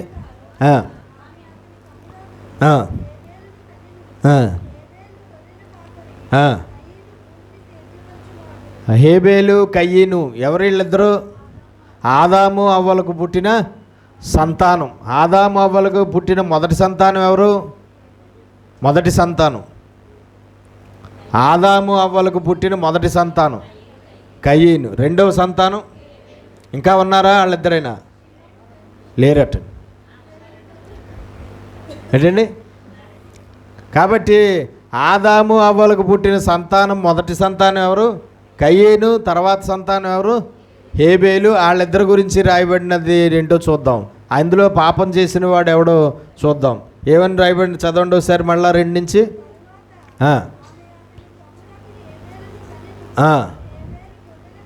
ముందు కయ్యీను పుట్టాడు, తర్వాత హేబేలు పుట్టాడు అవ్వకి. కయ్యీను ఎన్నుకున్న వృత్తి ఏంటి? వ్యవసాయం.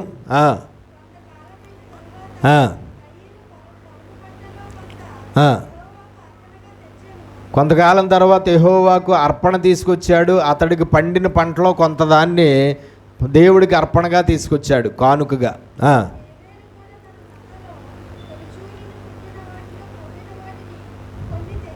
హేబేలు చేస్తున్న పని ఏంటి? గొర్రెల కాపరి. హేబేలు చేస్తున్న పని ఏంటి? గొర్రెల కాపరి. హేబేలు కూడా ఏం చేశాడట? ఒకరోజు తన దగ్గర తను మేపుతున్న మందల్లో బాగా ఆరోగ్యంగా కొవ్విన దాన్ని, ఆరోగ్యంగా ఉన్నదాన్ని, మంచిదాన్ని తీసుకొచ్చి ఎవరికి ఇచ్చాడట? అర్పణగా. దేవుడికి అర్పణగా ఇచ్చాడట.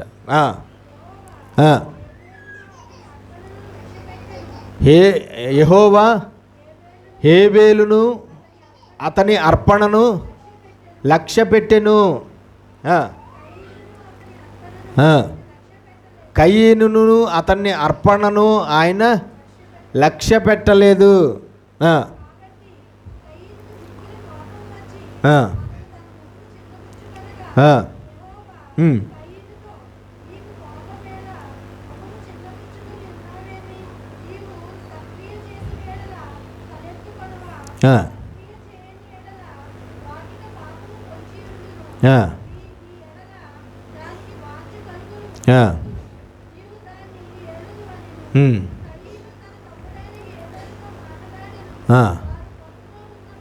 వాడు హేబేలు పొలములో ఉండగా ఒకరోజు కయ్యీను వచ్చి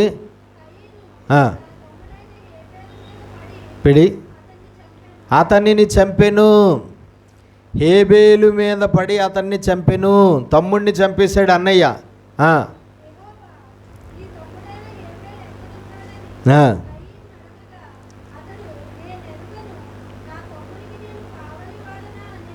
నా తమ్ముడికి నేనేమన్నా కాపలా కాసేవాడినా? నా తమ్ముడు ఎక్కడున్నాడో నాకు తెలీదు. ఫస్ట్ జరిగిన పాపం ఏంటి? అతడు చేసిన పాపం ఏంటి? నరహత్య. ఏంటండి? ఏం చేశాడు? తమ్ముడిని బైబిల్లో మొట్టమొదటిగా సృష్టిలో మొట్టమొదటిగా జరిగిన నరహత్య ఎవరు చేసింది? ఎవరిని చేశాడు? తన తమ్ముడైన హేబేల్నే చేశాడు. నరహత్య తర్వాత ఏం పాపం జరిగింది? అతడు దేవుడు వచ్చి నీ తమ్ముడేడని అడిగితే నా తమ్ముడు ఎక్కడున్నాడో నాకు తెలియదు అంటే ఏ పాపం? అబద్ధం. ఎవరితో? మళ్ళా దేవుడితోనే. ఏం జరిగిందో ఆయనకి తెలీదా? ఆయన చంపేసాడన్న సంగతి ఆయనకి తెలీదా? ఈయన్ని హేబేల్ని కయ్యని చంపేయడం దేవుడు చూడలేదా? చూశాడు, అన్నీ తెలుసు ఆయనకి. కానీ ఏడి నీ తమ్ముడు అని అడిగితే ఏం చెప్తున్నాడు?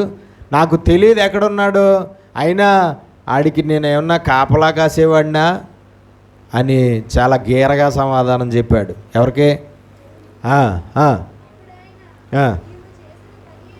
ఏమిటి?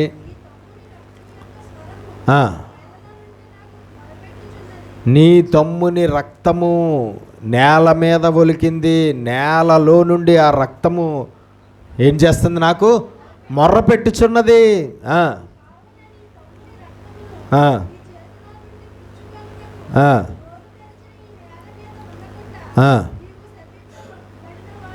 నీవు శపింపబడిన వాడవు. ఆ విధంగా అతను చేసిన పాపాన్ని బట్టి అతనికి వచ్చిన ప్రతిఫలం ఏంటి? శపించబడ్డాడు దేవుని వలన. కయ్యను చేసిన పాపాన్ని బట్టి కయ్యను ఏమయ్యాడు? శపించబడ్డాడు. దేవునికి ఇష్టం లేని అర్పణలు అర్పించడము అతడు చేసినది. అలాగే దేవుడు దృష్టికి ఒక పాపము ఏంటి? తన తమ్ముణ్ణే కోపంతో, తన తమ్ముణ్ణి ద్వేషంతో, అసూయతో ఏం చేశాడు? చంపేశాడు. రెండోది, దేవుడు వచ్చి అడిగితే అబద్ధమాడాడు, నాకు తెలియదు అని నేనేమన్నా కాపలా కాసేవాడిని అని అబద్ధమాడాడు. ఆ తర్వాత దేవుడు ఏమంటున్నాడు? శపించేశాడు దేవుడు అతన్ని. ఏం చేశాడు? పాపము చేసిన వాడు ఎవడైనా వాడు ఆ పాపాన్ని బట్టి వెంటనే దేవుని చేత శపించబడతాడు. మనుష్యుల శాపాలకు భయపడకండి. మనుష్యుల శాపాలు ఏమీ చెయ్యలేవు, కానీ మనల్ని శపించేవాడు ఒకడున్నాడు. ఎవరు? దేవుడు. ఎప్పుడు ఎవరిని శపిస్తాడు? దేవుడు ఎవరిని శపిస్తాడు? దేవుడు ఎవరిలో పాపం ఉన్నదో వారిని శపిస్తాడు. అది అన్యులైనా సరే, అది క్రైస్తవులైనా సరే, వారిలో పాపము దేవుడు చూసిన రోజున ఆ పాపాన్ని బట్టి వారిని దేవుడు ఏం చేస్తాడు? శపిస్తాడు. నువ్వు దేవుని బిడ్డవు కదా అని దేవుడు శాపం రాకుండా ఆగదు. దేవుడు బిడ్డవు కదా, మందిరానికి వెళ్ళేవాడు కదా, విశ్వాసివు కదా, భక్తుడు కదా, భక్తురాలు కదా, లేదంటే బాప్తిసం తీసుకున్న మనిషివి కదా అని చెప్పి ఆ మనిషి పాపం చేసిన ఆ పాపాన్ని బట్టి శపించకుండా వదిలేస్తాడా? కాదు. ఖచ్చితంగా వాడు ఎవడైనా సరే వాడి పాపాన్ని బట్టి వాడు ఏమవుతాడు? శపించబడతాడు దేవుని చేత. ఖచ్చితంగా వాడు మనిషిలో పాపం ఉంటే మొట్టమొదటగా జరిగేది ఏంటంటే దేవుడి దృష్టికి శాపగ్రస్తుడైపోతాడు. దేవుడి దగ్గర నుంచి పంపించబడిన శాపము ఏదో ఒకటి ఆ మనిషి అనుభవించాలి. దేవుడు శపించాడు. ఏమని?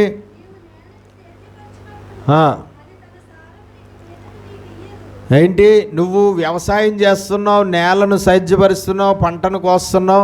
ఇక మీదట నువ్వు ఎంత కష్టపడి వ్యవసాయం చేసినా మంచి పంట నీకు దొరకదు. ఏంటి? మంచి పంట నీకు దొరకదు.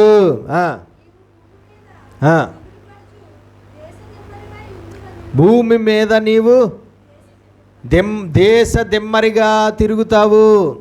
అతడి పాపాన్ని బట్టి అతడి యొక్క శ్రమ, అతని యొక్క ప్రయాస, అతని యొక్క జీవనోపాధి ఏమైపోయింది? శపించబడింది. నువ్వు ఎంత కష్టపడి పనిచేసినా, ఎంత రెక్కల ముక్కలుగా నువ్వు వ్యవసాయం చేసినా ఈ భూమి నీకు మంచి పంట ఇవ్వదు. ఎందుకంటే నీ పాపాన్ని బట్టి ఈ మంచి పంట ఈ భూమి మీద నువ్వు పొందుకోలేవు. దేవునికి స్తోత్రం కలుగునుగాక. మంచి పంట పొందుకోలేవు. అలా అంతేకాదు, నువ్వు దేశ దిమ్మరిగా తిరుగుతావు. భూమి మీద దిగులు. ఈనాడు ప్రతి మనిషికి దిగులే. దిగులు లేనివాడు ఎవడైనా ఉన్నాడా? దిగులు లేనివాడు ఎవడైనా ఉన్నాడా? పాశ్రమ్మ గారు లాంటి వాళ్ళు దిగులు పడకనేస్తామా అని పాటలు రాసినా దిగులు లేని మనిషి అనేవాడు ఒకడు కూడా లేడు. ఏదో రకమైన దిగులు దిగులు దిగులు దిగులు అనేది ఎందులో ఉంటుంది? మనసులో ఉంటుంది. మనసులో ఉన్న దిగులు ఎంత ప్రమాదకరమైందంటే, భౌతికంగా మనం అనుభవించే నొప్పి, బాధ, సలుపు, పోటు వీటికన్నా మనసులో ఉన్న దిగులు అత్యంత ప్రమాదకరమైనది. మనసులో ఉన్న దిగుళ్ళు బట్టే ఈ పోట్లు, ఈ బాధలు, ఈ సలుపులు, ఈ వాపులు ఇవన్నీ స్టార్ట్ అవుతాయి మనకి. ఇవన్నీ పైన ఎందుకు స్టార్ట్ అవుతాయి? మనసులో దిగులు. మనసులో బాధ ఉంటే శరీరంలో ఆరోగ్యం ఉండదు. మనసులో బాధ ఉంటే, మనసులో దిగులుంటే శరీరంలో పార్ట్లేవి సరిగ్గా పని చేయవు. ఎందుకంటే మనసులో దిగులుంటే రక్త ప్రసరణ సరిగ్గా జరగదు.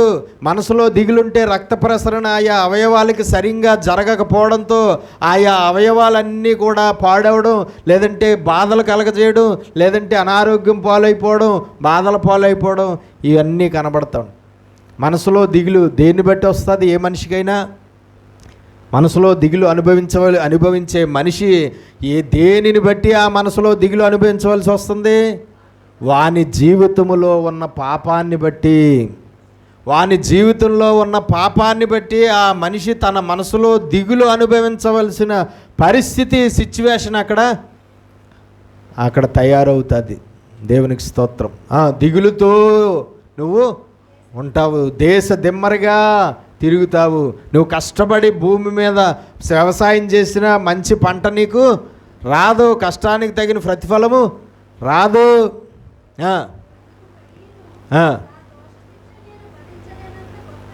నేను అనుభవించలేనంత భయంకరమైనది, పెద్దది నా దోష శిక్ష. నా దోషాన్ని బట్టి నాకు వచ్చిన దోష శిక్ష నేను తట్టుకోలేనంత పెద్దది, తట్టుకోలేనంత భయంకరమైనది అంటున్నాడు. ఎవరు? కయీను. ఇప్పుడు కయీనుకి వచ్చిన కయీను పాపాన్ని బట్టి అతనికి వచ్చిన ప్రతిఫలాలు ఏంటో చెప్పండి. కయీను పాపాన్ని బట్టి అతనికి వచ్చిన ప్రతిఫలాలు, కయీను పాపాన్ని బట్టి అతనికి వచ్చిన శిక్షలు. పంట చాలా కష్టపడి పనిచేసిన దానికి తగిన ప్రతిఫలాన్ని, తగిన ఆదాయాన్ని, తగిన రాబడిని, తగిన సంపాదనని, తగినంత దాన్ని అతడు పొందుకోలేకపోయా. అంతకుముందు అతడు వ్యవసాయం చేస్తున్నాడు, అద్భుతంగా పంట చేతికి వస్తుంది. అతనిలో పాపం లేనప్పుడు అతడు వ్యవసాయం ద్వారా అతడు మంచి పంటను పొందుకోవడం అనేది జరిగింది. కానీ అతడు పాపము అనేది అతని జీవితంలోకి ప్రవేశించిన తర్వాత అతడికి మంచి పంట రావడం అనేది జరగలేదు. ఎందుకంటే అతడు ఏమైపోయాడు?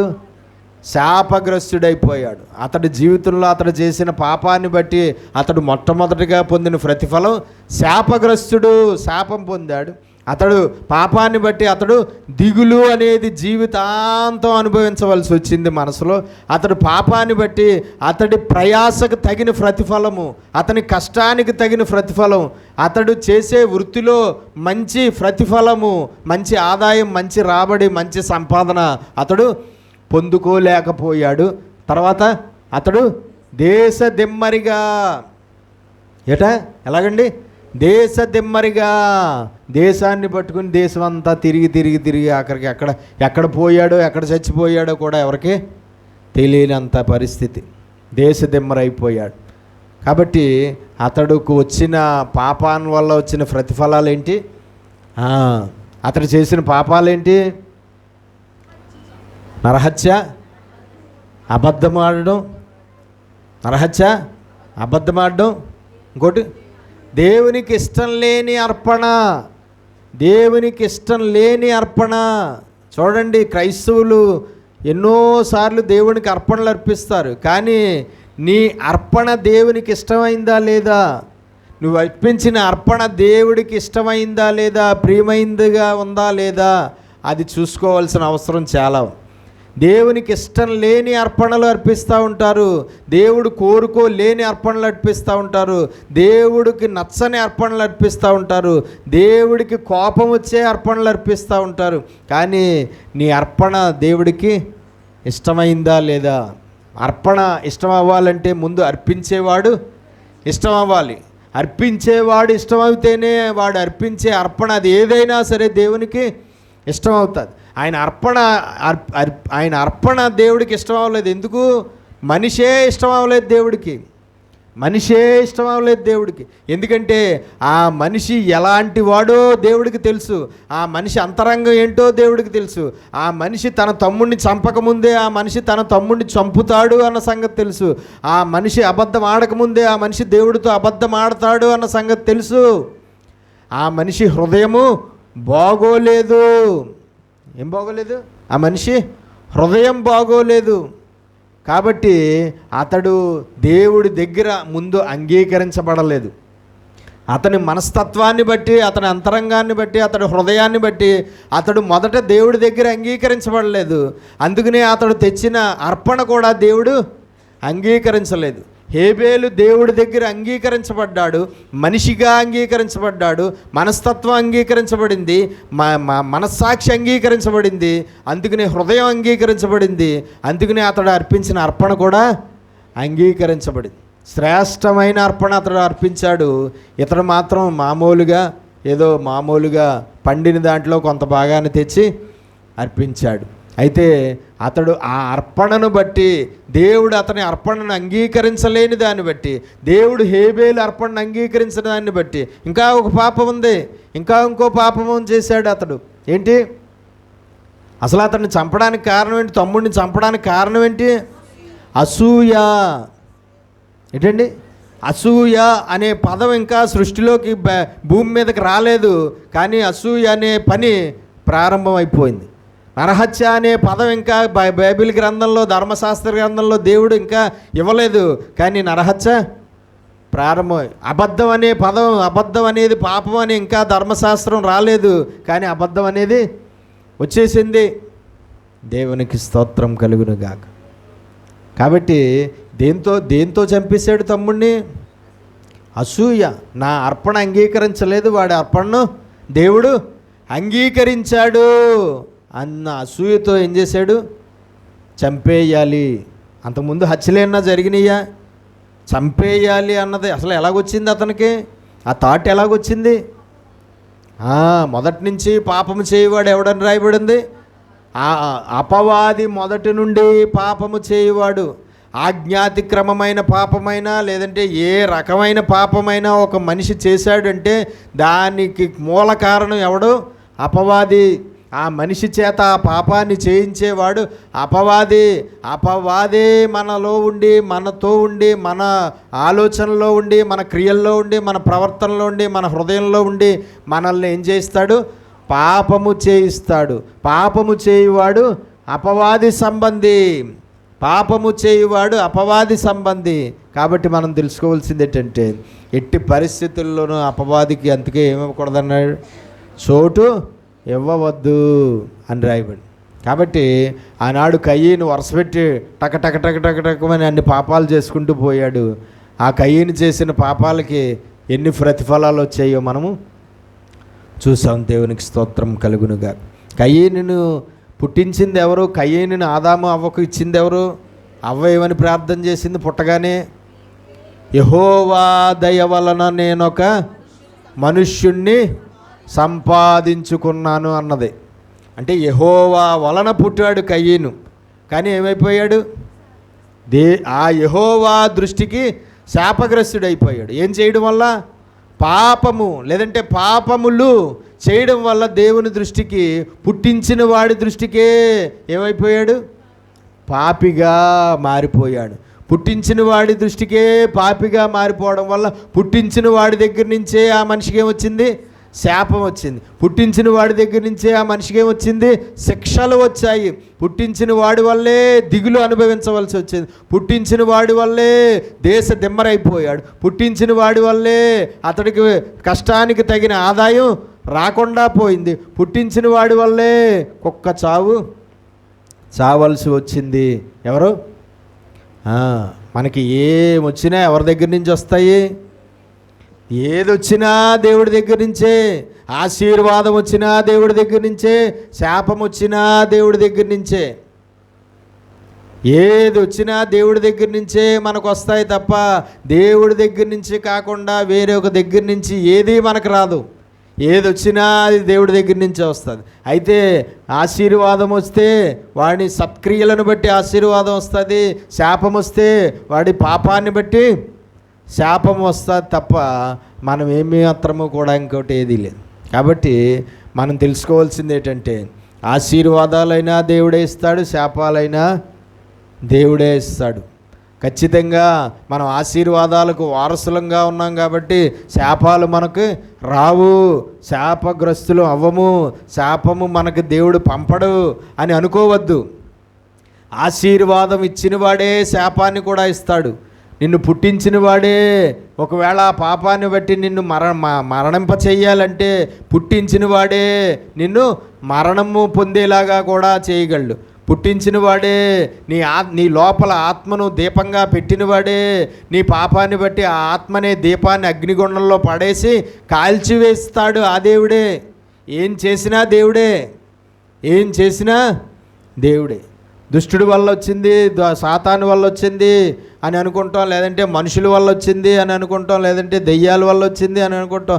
ఇవన్నీ దేవుడు అంగీకారం లేకుండా నీ దగ్గరికి రావలేవు. రోగము, వ్యాధి, సమస్య, శోధన ఏదైనా దేవుడి చిత్తం లేకుండా, దేవుడి అంగీకారం లేకుండా, దేవుడి అనుమతి లేకుండా వచ్చాయని అనుకోవద్దు. ఏది వచ్చినా అది దేవుడి అనుమతితోనే వచ్చింది, ఏది వచ్చినా దేవుడి అంగీకారంతోనే వచ్చింది, ఏది వచ్చినా దేవుడి చిత్త ప్రకారంగానే వచ్చింది అన్న సంగతి తెలుసుకోవాలి. మనకి మంచి దేవుడి దగ్గర నుంచే వస్తుంది, మనకి చెడు దేవుడి దగ్గర నుంచి వస్తుంది. మనకు ఆరోగ్యము దేవుడి దగ్గర నుంచి వస్తుంది, మనకు అనారోగ్యం కూడా దేవుడి దగ్గర నుంచే వస్తుంది. మనకు జీవము దేవుడి దగ్గర నుంచే వస్తుంది, మనకు మరణం కూడా దేవుడి దగ్గర నుంచే వస్తుంది. శ్రమలు దేవుడి దగ్గర నుంచే వస్తాయి, శ్రమల నుంచి విడుదల కూడా దేవుడి దగ్గర నుంచే వస్తాయి. ఏది వచ్చినా మనకు ఎక్కడి నుంచి? దేవుడి దగ్గర నుంచి. కాబట్టి కయీను చేసిన పాపానికి వచ్చిన ప్రతిఫలము అక్కడ మనం నిరపరాధి రక్తం చిందించకూడదని తర్వాత వచ్చింది ఆజ్ఞ. కానీ ఆజ్ఞ రాకముందే నిరపరాధి రక్తాన్ని చిందించాడు, నరహత్య చేశాడు, అబద్ధం చెప్పాడు, అసూయపరుడైపోయాడు. ఇలాగా ఎన్నో రకాలైన పాపాలు అతడు చేయడం వల్ల అతడు అనుభవించిన శిక్షలు ఏంటో కూడా మనము చూసాం కదండి. తర్వాత అతడు ఏమైపోయాడు? దేశదిమ్మరైపోయాడు. దేశం మీద ఎక్కడెక్కడెక్కడెక్కడెక్కడ తిరిగాడు. కుటుంబంతో సంబంధం లేదు, ఇంకా అలాగ దేశదిమ్మరైపోయి చివరికి ఎక్కడో చచ్చిపోయాడు. భయంకరమైనటువంటి పరిస్థితి. కాబట్టి మన జీవితాలు చాలా ఆనందంగా, చాలా సంతోషంగా, చాలా ఏ లోటు లేకుండా ఎంతో బాగా ఉండాలంటే మనలో ఏముండకూడదు? పాపములు ఉండడానికి వీల్లేదు. మనం అనుభవించే అన్ని రకాల కీడులకు, చెడులకు, కష్టాలకు, నష్టాలకు, అన్ని రకాల రోగాలకు, అన్ని రకాల శ్రమలకు, అన్ని రకాల బాధలకు, అన్ని రకాల చింతలకు, అన్ని రకాల మనస్తాపాలకు, అన్నిటికీ కూడా ముఖ్యమైన కారణం ఏంటి అంటే మన పాపములే అన్న సంగతి మనం తెలుసుకోవాలి. ఖచ్చితంగా మనము తెలుసుకోవాలి. ఇంకా పాపాల వల్ల వచ్చే ప్రతిఫలాలు నేర్చుకుందాం, ఇంకా మనం తెలుసుకుందాం, ప్రార్థన చేసుకుందాం. మహాపరిశుద్ధుడు అయిన మా ప్రియ పరలోకపు తండ్రి, నీ శ్రేష్టమైన ఘనమైన నామమును బట్టి మీకు స్తోత్రాలు చెల్లిస్తు. అయ్యా, ఈ యొక్క ఉదయకాల సమయంలో ఈ పునరుత్థాన దినాన్ని ఇంతవరకు మాతో నువ్వు మాట్లాడిన దేవుడానికి స్తోత్రాలు. మాకు నువ్వు బోధించిన నీ వాక్యాన్ని బట్టి స్తోత్రాలు. విన్న వాక్యం విడిచిపెట్టేవారిగా ఉండి మమ్మల్ని మేము మోసం చేసుకోకుండా, విన్న వాక్య ప్రకారమైన జీవితాలతో, వాక్య ప్రకారమైన బ్రతుకులతో, వాక్య ప్రకారమైన క్రియలతో మేము ఫలించుటకు సహాయం చేయి, పరలోకం చేరుకోవడానికి సహాయం చేయి, నిత్య జీవాన్ని సంపాదించుకోవడానికి సహాయం. ఏ పనులు పాపాలో మేము తెలుసుకుని ఆ పాపాల జోలికి వెళ్లకుండా, ఆ పాపాలు మేము చేయకుండా ఎంతో పరిశుద్ధంగా భయం కలిగి జీవించుటకు సహాయం చేయి.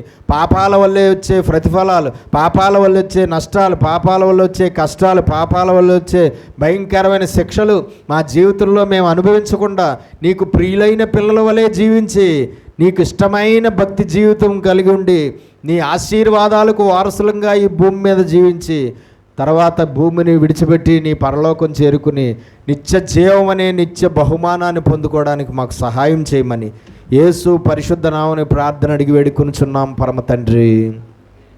ఆమేన్. స్తోత్రం.